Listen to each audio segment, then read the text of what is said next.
بسم اللہ الرحمن الرحیم۔ آپ صلی اللہ علیہ وسلم کی لائف سے ایک اور ویڈیو، اور آج کی کیونکہ آپ کو پتہ ہے کہ ایمانیات کا ایک چیپٹر جو چل رہا ہے اس کے اندر ایمان کی باتیں ساری ہیں، ڈفرینٹ چیزیں جو آپ صلی اللہ علیہ وسلم نے بتلائی ہیں احادیث کے اندر ہے، وہ میں آپ لوگوں کے ساتھ شیئر کرتا ہوں۔ اور آج کا جو کانٹینٹ ہے، ایک تو ہے کہ اللہ تعالیٰ سے حسن ظن رکھنا، یعنی اچھا گمان رکھنا اللہ تعالیٰ سے۔ دوسرا کانٹینٹ ہے علامات ایمان، ایمان کی کیا علامتیں ہیں، ہائی لیول کی کون سی علامت ہے اور جو سب سے لو لیول کی کون سی علامات ہے، ٹھیک ہے، وہ آج کی ویڈیو میں آپ لوگوں کو بتاؤں گا۔ اللہ تعالیٰ سے حسن ظن رکھنا، حضرت ابو ہریرہ رضی اللہ تعالیٰ کی روایت ہے، وہ فرماتے ہیں کہ اللہ تعالیٰ سے اچھا گمان رکھنا اللہ تعالیٰ کے ساتھ من جملہ بہترین عبادات کے ہیں، یعنی اچھی عبادات میں سے ہے، یعنی اللہ تعالیٰ کے ساتھ حسن ظن بھی عبادت میں داخل ہے، یعنی جو بھی چیز ہو ہر چیز میں اللہ تعالیٰ کے ساتھ اچھائی کا ایک انسان وہ رکھے، ٹھیک ہے نا۔ بہت سارے لوگ کہیں گے ہم تو سبھی رکھتے ہیں، یہ تو اس میں کون سی نئی بات ہے، لیکن نہیں، جب کوئی پریشانی آتی ہے نا، کوئی تکلیف آتی ہے تو انسان بہت گلے شکوے کرنا شروع کر دیتا ہے، شکایتیں لگانا شروع کرتا ہے، میرے ساتھ ہی ہونا تھا، میرے ساتھ کیوں ہوا، میں ہی برا ہوں، میرے پر ہی مصیبت آنی تھی۔ یہ بدگمانیاں ہو رہی ہوتی ہیں کہ شاید میرے ساتھ کوئی دشمنی انسان کی ہے، اللہ تعالیٰ کی میرے ساتھ کوئی دشمنی نہیں، ایسا نہیں ہوتا، ٹھیک ہے نا۔ انسان کو جو پریشانی آتی ہے وہ بھی اس کے اعمال کی طرف سے ہوتا ہے، اس کے بعد اچھائیاں آتی ہیں، خوشحال ہوتا ہے، وہ بھی اس کی اعمال کی طرف سے ہوتا ہے۔ انسان کبھی بھی اپنے اعمال کو نہیں دیکھتا، ہمیشہ وہ شکوے شکایتیں یہ چیزیں کرنا شروع کر دیتا ہے۔ تو بدگمانی کسی سے رکھنا وہ بھی گناہ ہے، ٹھیک ہے، اور پھر اللہ تعالیٰ سے رکھنا وہ تو اور بڑا گناہ۔ تو اس لیے کبھی بھی بدگمانی مت کریں، اچھا ہو برا ہو صبر کریں اور شکر کریں بس، تو ان شاء اللہ تعالیٰ زندگیاں آپ کی بڑی آسانی سے گزر جائیں گی۔ علامات ایمان، اس کے بارے میں آپ صلی اللہ علیہ وسلم نے کیا فرمایا؟ حضرت انس سے روایت ہے کہ آپ صلی اللہ علیہ وسلم نے فرمایا کہ تم میں سے کوئی شخص مومن نہیں ہو سکتا کب تک؟ جب تک اس کو اپنے ماں باپ، اپنی اولاد اور سب لوگوں سے زیادہ میری محبت نہ ہو جائے، یعنی میری محبت سب سے زیادہ انسان کے دل میں ہو، اپنے ماں باپ سے بھی، اپنے بیوی بچوں سے بھی زیادہ، جو دنیا میں سب سے زیادہ اس کے لیے امپورٹنٹ ہوتے ہیں، تب تک وہ انسان کا ایمان جو ہے وہ مکمل نہیں ہو سکتا، مومن نہیں ہو سکتا۔ حضرت ابو ہریرہ سے روایت ہے کہ آپ صلی اللہ علیہ وسلم نے ارشاد فرمایا کہ ایمان کی 70 سے بھی کچھ زیادہ شاخیں ہیں، اوپر سے ان میں سے سب سے اعلیٰ اور افضل تو لا الہ الا اللہ کا قائل ہونا ہے، لا الہ الا اللہ، اسی کے اندر سب کچھ ہے۔ جب تک اللہ تعالیٰ کی توحید کا اقرار نہیں ہوگا، جب تک کچھ بھی نہیں ہوگا، کچھ بھی کر لے انسان لیکن اس چیز کا اقرار نہیں ہے لا الہ الا اللہ، تب تک کوئی فائدہ نہیں ہے۔ یعنی توحید کی شہادت دینا اور ان میں سے ادنا درجے کی چیز اذیت اور تکلیف دینے والی چیزوں کا راستے سے ہٹانا ہے۔ تو ایمان کا سب سے ہائی لیول کیا ہے؟ لا الہ الا اللہ، اور سب سے لو لیول کیا ہے کہ راستے میں کوئی چیز پڑی ہے جو تکلیف دے انسان کی، اس کو سائڈ پہ کر دینا۔ حضرت ابو امامہ، اچھا، اور حیا ایمان کی ایک اہم شاخ ہے، حیا، جس کے اندر حیا نہیں ہے اس کے اندر ایمان نہیں ہے، اور جس کے اندر ایمان ہے اس کے اندر حیا بھی ہوگی۔ حضرت ابو امامہ سے روایت ہے کہ ایک شخص نے آپ صلی اللہ علیہ وسلم سے پوچھا کہ ایمان کیا ہے؟ آپ نے فرمایا کہ جب تم کو اپنے اچھے عمل سے مسرت ہو اور برے کام سے رنج اور قلق ہو تم مومن ہو، یعنی جب تم اچھا کام کرو، نیکی کرو، تو تمہیں اندر سے خوشی ہو، دل سے، ٹھیک ہے نا، یہ ایمان ہے۔ اور جب تم غلط کام کرو تو تمہیں اس پہ افسوس ہو، رنج ہو، ٹھیک ہے نا، تو وہ یہ مومن کی نشانی ہے۔ کیونکہ آج کل لوگ کیا کرتے ہیں، گناہ کرنے کے بعد ان کو محسوس ہی کچھ نہیں ہوتا، کوئی فیل ہی نہیں ہوتا کہ میں نے کچھ غلط کیا ہے، وہ یہ سمجھ رہے ہوتے ہیں یار یہ تو میں نے صحیح کی ہے، جب بھی تو توبہ نہیں کرتے۔ تو اس لیے انسان جو ہے نا، آپ سے سب نے یہ فرمایا کہ جب اچھا کام کرے اور خوشی ہو رہی ہے تو یہ علامت ہے انسان کے مومن ہونے کی، اور جب غلط کام ہو رہا ہے، گناہ ہو گیا غلطی سے، اس کے اوپر افسوس ہو رہا ہے، رنج ہو رہا ہے، توبہ کر اللہ تعالیٰ سے، تو یہ اس کے مومن ہونے کی نشانی ہے۔ ابو ہریرہ رضی اللہ تعالیٰ عنہ سے روایت ہے کہ آپ نے فرمایا حیا اور شرم ایمان سے پیدا ہوتی ہے، اور ایمان کا نتیجہ جنت ہے، اور بے حیائی اور فحش کلامی درستی فطرت سے پیدا ہوتی ہے، اور اس کا نتیجہ دوزخ ہے۔ یعنی حیا اور شرم وہ ایمان کا حصہ ہے، اور بری باتیں کرنا اور غلط کام کرنا یہ جو ہے انسان کے، یہ اس کو دوزخ میں لے جانے والی ہے۔ تو آپ صلی اللہ علیہ وسلم نے صحابہ جو بھی کوئی بات ہوتی تھی نا، وہ آپ صلی اللہ علیہ وسلم سے جو بھی دل میں آتا تھا وہ سوال کرتے تھے، یہ کیا چیز ہے، وہ کیا چیز ہے، یہ کیسے کریں گے، وہ کیسے کریں گے۔ تو یہی چیز صحابہ بھی آپ صلی اللہ علیہ وسلم سے پوچھتے تھے، ٹھیک ہے نا، ایمان کے بارے میں۔ تو آپ سے فرمایا کہ اچھے کام کرو گے، حیا اور شرم اگر تمہارے اندر ہے تو یہ ایمان کا حصہ ہو، تم جنت میں جاؤ گے۔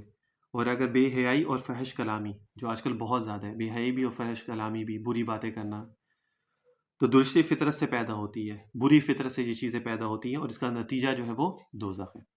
ابن عمر سے روایت ہے کہ آپ سے نے فرمایا کہ حیا اور ایمان دونوں ایک دوسرے سے وابستہ ہے، حیا اور ایمان ایک دوسرے کے ساتھ ہے، جب ان میں سے ایک اٹھا لیا جاتا ہے تو دوسرا بھی اٹھا لیا جاتا ہے، ایک چیز چلے گئی تو دوسری بھی چلے گی، حیا نہیں ہے تو ایمان بھی گیا، اور اگر ایمان نہیں ہے تو پھر حیا بھی نہیں ہے، دونوں ساتھ ساتھ ہیں۔ ابن عباس کی روایت میں یہ مضمون اس طرح ہے کہ جب ان میں سے ایک چھین لیا جاتا ہے تو دوسرا بھی اس کے پیچھے پیچھے روانہ ہو جاتا ہے، یعنی حیا اور ایمان۔ ابو ہریرہ سے روایت ہے کہ آپ نے فرمایا کہ کوئی ہے ایسا شخص جو ان باتوں پر خود عمل کرے یا کم از کم ان لوگوں کو ہی بتا دے۔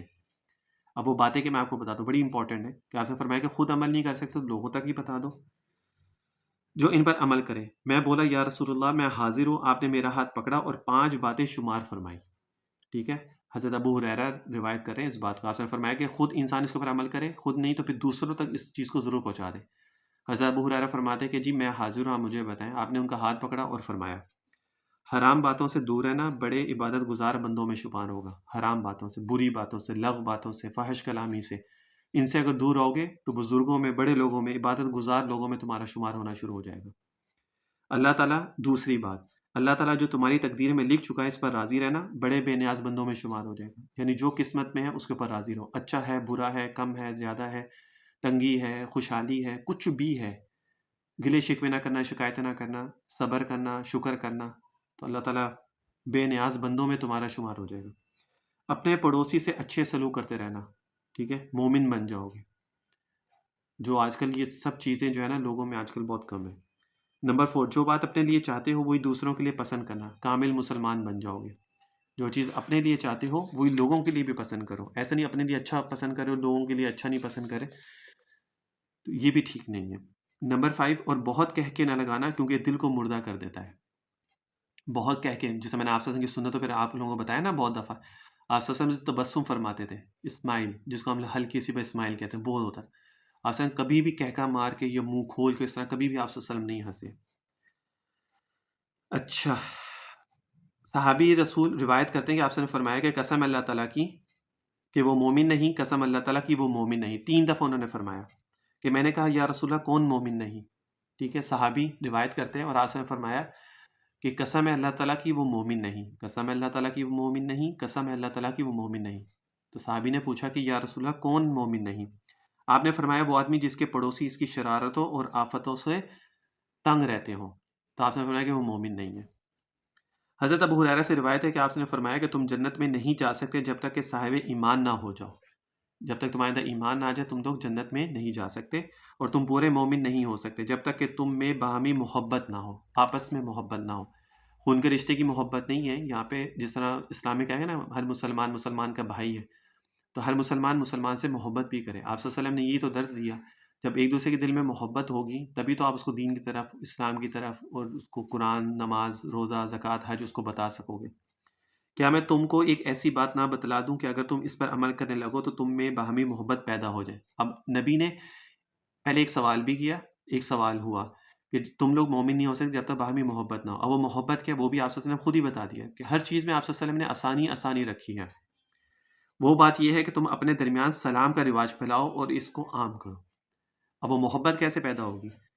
پہلے تو آپ نے فرمایا کہ آپس میں محبت رکھو، تب تک مومن نہیں ہوگی جب تک محبت نہیں ہوگی۔ محبت کیسے قائم ہوگی؟ جا کے یہ نہیں کہ اس سے پیار کی باتیں کرنا، اس کا آسان طریقہ آپ صلی اللہ علیہ وسلم نے خود بتا دیا کہ وہ مومن تب ہوگا جب آپس میں محبت، اور محبت کیسے ہوگی کہ سلام کا رواج ہو۔ اور سلام کا رواج کیا ہے؟ جب آپ جا رہے ہیں، کوئی آپ کو جاننے والا ہے، نہیں جاننے والا، آپ کو سلام کریں، اس طرح محبت پیدا ہوتی ہے۔ انسان کے دل میں آتے ہیں یاد دیکھو اس نے مجھے سلام کیا، ٹھیک ہے نا، تو یہی ایک انسان کے دل جڑتے ہیں اسی طرح۔ اور سب سے بڑی جو ریزن ہے سلام کرنے سے کہ انسان کے تکبر غرور جو ہے وہ ختم ہوتا ہے، تکبر و غرور جو ہے نا وہ ختم ہو جاتا ہے۔ ایک بہت بڑے لوگ تھے، بزنس مین، وہ ایک بہت بڑے بزرگ کے پاس آئے، ان سے کہا جی ہم آپ سے بیعت ہونا چاہتے ہیں، اور یہ وہ تو بزرگ ہوتے ہیں وہ تو دیکھ لیتے ہیں کیا ہے اس میں کیا نہیں ہے۔ تو انہوں نے کہا کہ بھائی تم لوگ پہلے ایسا کرو کہ یہ جو باہر لوگ آتے ہیں نا ان کی جوتیاں سیدھی کرو بس۔ پہلے تو ان کو تو ہچکچاہٹ ہوئی، پھر بعد میں انہوں نے کہا کہ ٹھیک ہے جی۔ اب ظاہر سی بات ہے جب آپ کو کسی سے کام ہو تو پھر آپ تو کچھ بھی کرنے کے لیے تیار ہوتے ہیں۔